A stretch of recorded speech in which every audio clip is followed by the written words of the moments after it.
Hey everyone, it's Movie Lover 120 here with another movie review. And for today's review, I'm going to be talking about Inception. Now, recently, since theaters have been reopening, Inception actually got a 10th anniversary re-release because basically, since you all probably know, Inception came out in 2010, and honestly, they decided to give this a 10th anniversary re-release, beginning with a special look at Tenet and a featurette of how Inception was made from director Christopher Nolan. And so, I have never seen Inception before, so I decided to finally watch it this time and actually watch the 10th anniversary re-release. And, you want to know what I thought of it? It is very phenomenal. Yeah, I would fully rate it I'll get to the rating later, but I consider it the second best Christopher Nolan film behind The Dark Knight. So you're all probably wondering, what is this movie about? Well, it's about a thief named Don Cobb, who's, of course, you all know, played by Leonardo DiCaprio, who has this rare ability to enter people's dreams and steal their secrets from their subconsciousness, but his skill has made him a lot more common in the world of corporate espionage, but unfortunately actually has cost him everything he loves, such as his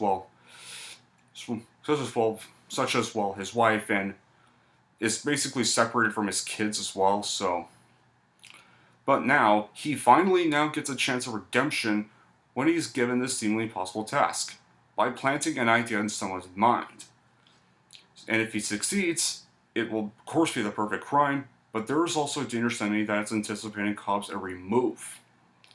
So, what makes this movie so great is that it's a very impressive visual effects that perfectly blend with the dream sequences, particularly where the buildings are turning upwards and create this wall that the characters can walk on, stuff. And some good amount of nonsense that gets thrown into the plot, and especially some really great performances from the cast, especially from Leonardo DiCaprio, and of course, the director, as always, Christopher Nolan. Now, I especially love Christopher Nolan's work. He makes some very great films.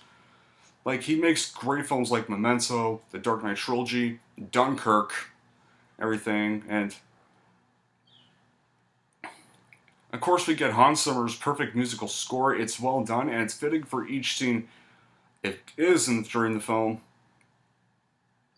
And sometimes where you don't even know if the characters are actually dreaming, which is what it perfectly portrays, because sometimes you don't know they're dreaming, sometimes you know they're dreaming, and does a perfect job dreaming with the dreams and discussing what separates ideal from reality, and there's even a few instances of lucid dreaming.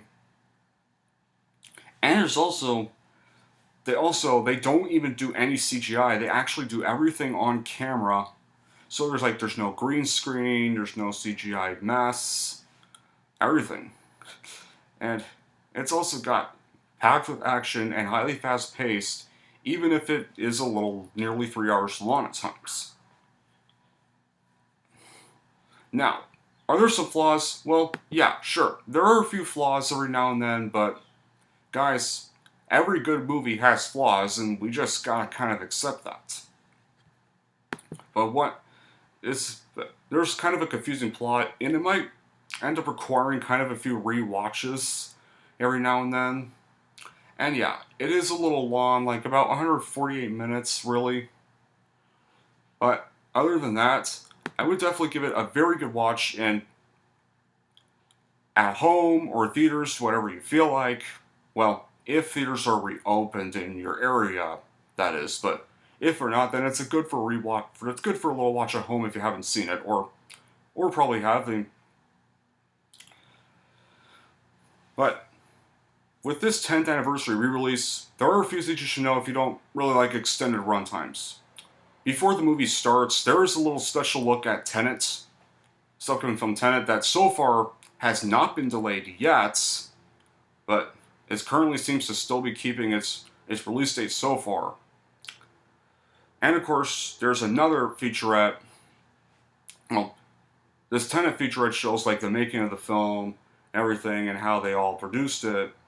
And what I heard from the featurette is none of it was filmed in front of a green screen, just like this film. And then, of course, there's also a little featurette for how they made this movie Inception, and then the movie starts.